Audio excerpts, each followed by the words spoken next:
तो आओ बच्चों, ये कहानी हम पढ़ते हैं। इस कहानी का नाम है हिप्पोपोटामस।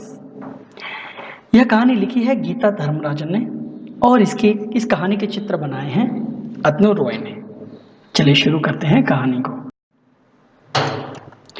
एक दिन भरी दोपहर में गुलमोहर जंगल के सफेद लीली वाले तालाब में एक बहुत ही भारी भरकम चीज अचानक आ गिरी।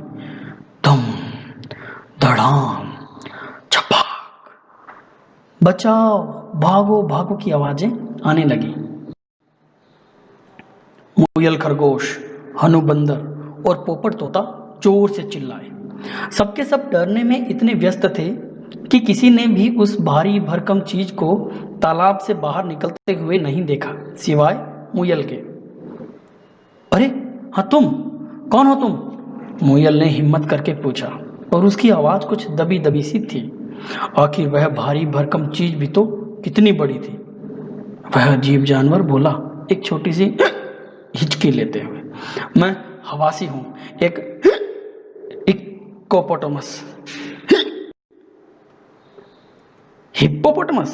हिप्पो तो अफ्रीका में रहते हैं, तुम तो अपने घर से बहुत दूर आ गए हो, है ना? रात्रि उल्लू ने पूछा। आसपास हो रहे शोर ने उसे नींद से जो जगा दिया था। हवासी बिलक बिलक कर रोने लगा। मुझे घर जाना है, वह पैर पटकते हुए बोला। पर तुम यहाँ आए कैसे? इला कीड़े ने पूछा। मैं अपनी माँ के साथ था। अचानक मुझे एक बड़ी सी हिचकी आई और मैं हवा में जा उड़ा। मेरी माँ मुझे रोक ना पाई, मेरी सारी मौसियाँ मुझे रोक ना पाई, यहाँ तक कि मेरे शक्तिशाली पापा भी मुझे रोक ना पाए। और फिर मैं यहाँ आ पहुँचा। मुझे डर है कि कहीं एक और बड़ी सी हिचकी मुझे उड़ा न ले जाए, शायद कभी नीचे न आने के लिए। हवासी बोला, अपने आसपास खड़े सभी जानवरों को देखते। हम इन हिचकियों से छुटकारा दिलाने में तुम्हारी मदद करेंगे, मुयल बोली। और मुझे वापस घर पहुंचाने में भी? हवासी ने भरोसा जताते हुए पूछा। बिल्कुल, हम पूरी कोशिश करेंगे, हनु बोला। चलो सभी दोस्तों को बुला लेते हैं, शायद उनमें से किसी के पास हिचकी दूर करने का कोई बढ़िया उपाय हो। यह कहते हुए मुयल निकल पड़ी, हाथियों, बाघों, चमगादड़ों, मकड़ियों और बाकी सभी को बुलाने। अब सब बैठकर सोचने लगे। पानी! अचानक जंगली लोमड़ी बोली। हम लोमड़ियों की हिचकियां तो पानी से ही ठीक होती हैं और यह हमेशा काम करता है, हमेशा। धन्यवाद, हवासी बोला। पानी तो मुझे बेहद पसंद है। हवासी ने तुरंत ही सफेद लीली वाले तालाब में पैर रखा और गायब हो गया। अरे, यह कहीं डूब तो नहीं गया? ही हाथी ने घबराकर पूछा जब हवासी कुछ पलों तक पानी से बाहर नहीं आया। उसे देखकर लगता तो नहीं कि वह तैरना जानता है, काका कौवे ने चिंतित स्वर में कहा। और तभी हवासी हंसते हुए पानी से बाहर निकला। यह तो एकदम घर जैसा था, हवासी खिलखिलाते हुए बोला। माफ करना, मैं तो भूल ही गया था कि मैं कहाँ हूँ और मैं सैर पर निकल गया। सैर? पानी के नीचे? ये हाथी ने आश्चर्य से पूछा। मुझे तालाब के तल में सैर करना बहुत अच्छा लगता है। मैं एक अच्छा तैराक भी हूँ। अगर मैं तुम्हें जमीन पर रेस में भी हरा सकता हूँ। तभी अचानक बचाओ, एक बड़ी हिचकी। सभी जानवरों ने हवासी की हिचकी रोकने के उपाय सुझाए। चीनी खाना, सांस रोकना और हवासी को डराना। पर हवासी तो कितना बड़ा था, वह किस चीज से डरता? तभी सुनो, अगर हमने हवासी की हिचकियां दूर कर दी तो वह घर कैसे पहुंच पाएगा? अरे हाँ, हनु ने तेजस बात की बात पर एक गहरी सांस लेते हुए कहा। यह तो हमने सोचा ही नहीं। असल में हमें एक ऐसा तरीका ढूंढना चाहिए जिससे उसे एक बड़ी सी हिचकी आए और वह अपने घर पहुंच जाए, ठीक उसी तरह जिस तरह वह आया था, पोपट तोता बोला। मुझे पता है कैसे हंसने से हिचकी बढ़ जाती है, हनु बंदर ने सुझाया। चलो उसे गुदगुदाएं, चींटियां बोली। हम उसे ऐसे मजेदार चुटकुले सुनाएंगे कि वह सीधा अपने घर पहुंच जाएगा। सभी बंदरों ने कहा, क्या तुम तैयार हो हवासी? बेशक, हवासी चिल्लाया। उसकी छोटी छोटी आंखें तारों सी चमकने लगी। मैं आ रहा हूं। चींटियां हवासी को गुदगुदाने लगी और सभी जानवर हवासी को चुटकुले और पहेलियां सुनाने लगे। बगुला एक पैर पर क्यों खड़ा रहता है? क्योंकि अगर दूसरा पैर भी उठाएगा तो वह गिर पड़ेगा। अच्छा, 7 फुट लंबा गोरिल्ला कहाँ सोता है? जहां उसका मन करे। मेंढक अपने पैसे कहाँ रखते हैं? रिवर बैंक यानी नदी के किनारे। एक हिप्पो से भी ज्यादा जोर से कौन हंसता है?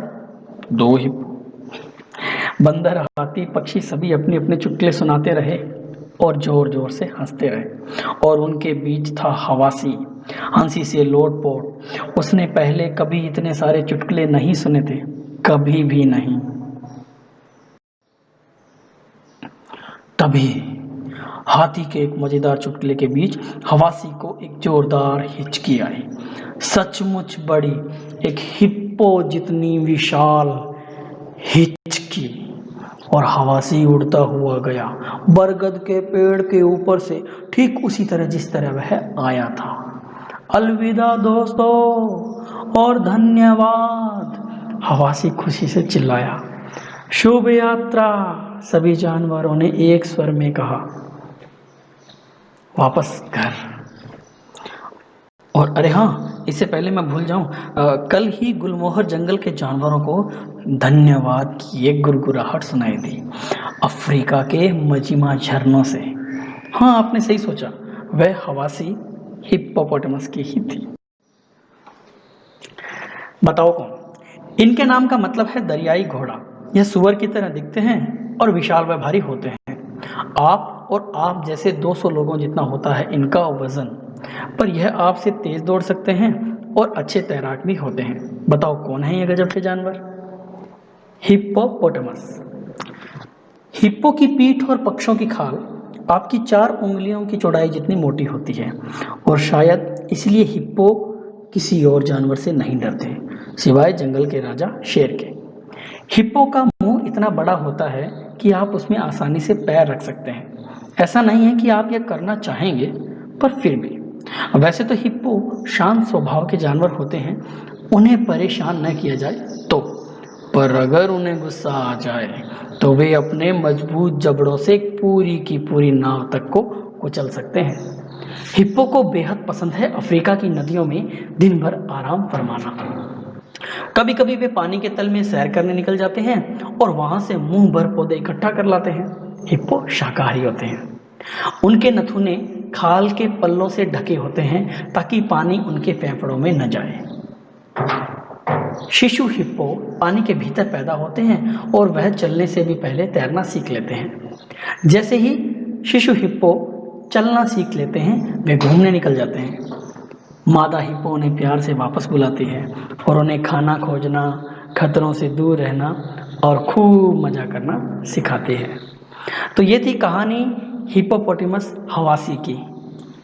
आपको कैसी लगी ये कहानी? जरूर बताइए। Thank you.